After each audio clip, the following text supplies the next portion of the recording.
Assalamualaikum warahmatullahi wabarakatuh. Halo semuanya, perkenalkan nama saya Nabila Leo dengan NIM. Di video kali ini saya akan menjelaskan secara lengkap isi dari 6 makalah pengantar akuntansi yang telah kami pelajari dari kelompok 1 hingga kelompok 6. Baik, yang pertama dari kelompok 1. Nah, makalah ini berjudul Pengantar Akuntansi dan Perusahaan. Di sini dijelaskan bahwa akuntansi merupakan bahasa bisnis yang artinya semua kegiatan keuangan dalam perusahaan diungkapkan melalui angka, laporan, dan catatan yang bisa dibaca oleh siapapun yang berkepentingan. Akuntansi tidak hanya mencatat uang masuk dan keluar, tapi juga membantu perusahaan mengetahui bagaimana aset, kewajiban, dan modalnya berubah dari waktu ke waktu.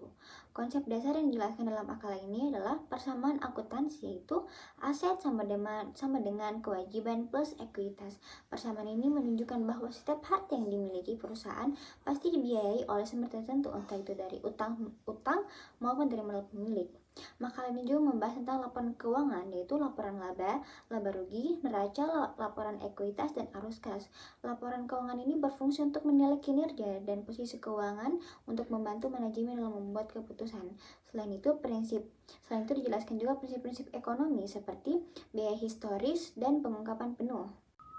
Baik, selanjutnya kita beralih ke makalah kelompok 2, yaitu yang berjudul menganalisis transaksi. Setelah tahu konsep dasar akuntansi, langkah berikutnya adalah memahami bagaimana setiap transaksi dicatat dan dianalisis. Transaksi adalah setiap kegiatan bisnis yang mempengaruhi posisi keuangan perusahaan, misalnya pembelian barang, pembayaran gaji, penerimaan kas, atau penjualan barang. Maka ini juga menjelaskan bahwa sebelum dicatat, setiap transaksi harus dianalisis dulu, akun apa yang bertambah, akun apa yang berkurang, dan bagaimana pengaruhnya terhadap persamaan dasar akuntansi.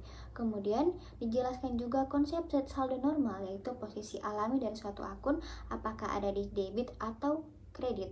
Contohnya, akun aset dan beban normalnya berada di sisi debit, sedangkan akun kewajiban, pendapatan, dan modal berada di sisi kredit.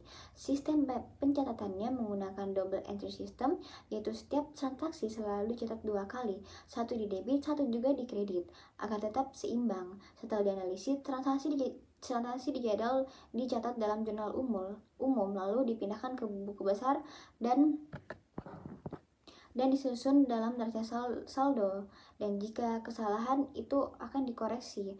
Makalah ini menekankan pentingnya ketelitian karena dalam akuntansi, kesalahan kecil seperti salah menulis angka itu bisa mengacaukan seluruh laporan keuangan.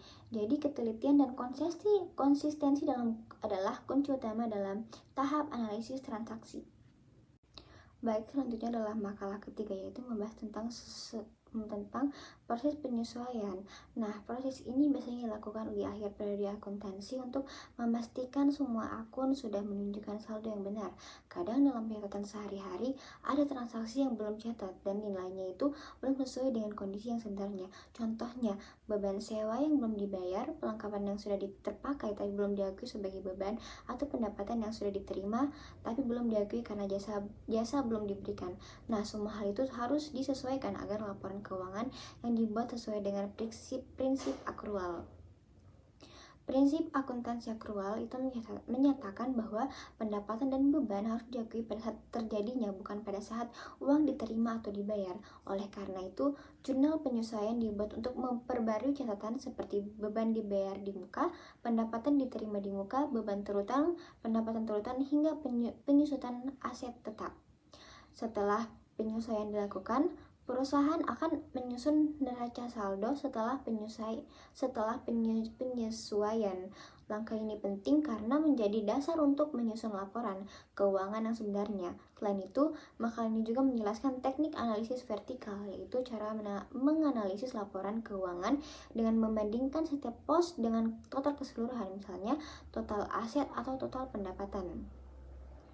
Nah, proses penyesuaian ini membantu memastikan laporan keuangan mencerminkan kondisi yang sesungguhnya dan tidak ada data yang tertinggal. Selanjutnya dalam makalah kelompok keempat yaitu menyelesaikan siklus akuntansi. Makalah keempat ini membahas tahap lanjutan yaitu menyelesaikan siklus akuntansi. Siklus akuntansi adalah rangkaian langkah-langkah sistematis yang dilakukan perusahaan dari awal sampai akhir periode keuangan. Dalam makalah ini dijelaskan bahwa ada 11 tahap utama dalam siklus akuntansi, dimulai dari mengidentifikasi transaksi, menganalisis, mencatat di jurnal, lalu memposting ke buku besar. Setelah itu disusun oleh neraca saldo awal, dilakukan penyesuaian, disusun lagi neraca saldo setelah penyesuaian, lalu dibuat laporan keuangan. Tahap berikutnya adalah menyusun jurnal penutup, neraca saldo setelah penutupan, dan jurnal pembalik untuk periode berikutnya. Tahapan ini memastikan bahwa seluruh aktivitas keuangan bercatat dengan benar dan siklus akuntansinya itu bisa diulang dengan rapi di periode selanjutnya.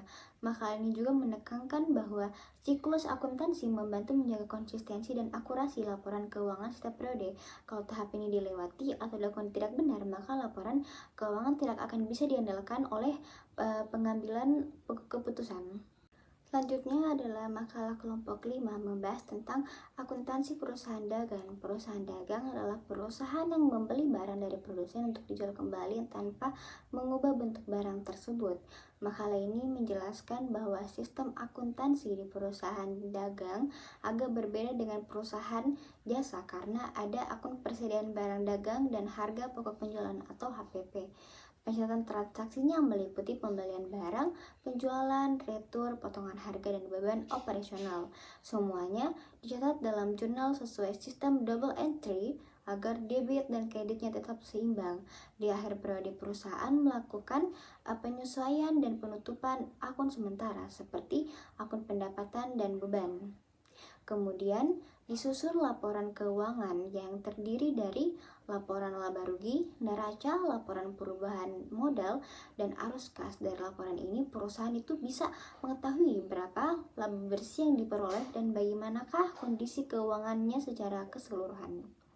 Maka ini juga menjelaskan bahwa akuntansi di perusahaan dagang sangat membantu dalam pengendalian stok, perhitungan laba untuk membantu dalam pengelolaan stok, perhitungan laba, dan pengembalian keputusan bisnis.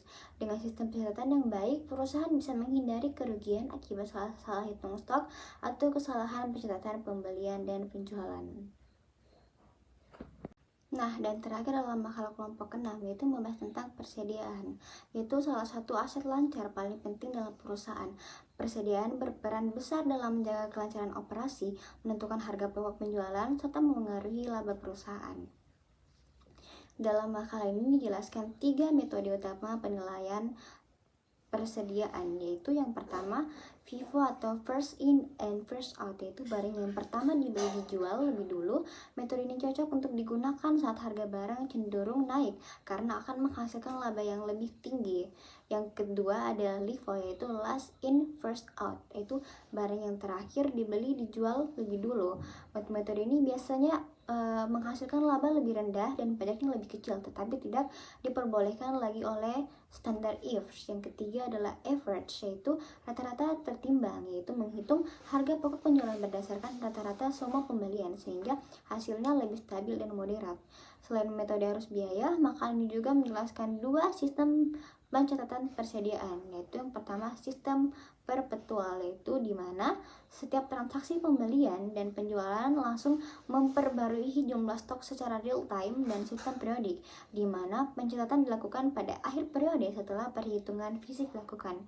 Metode penilaian ini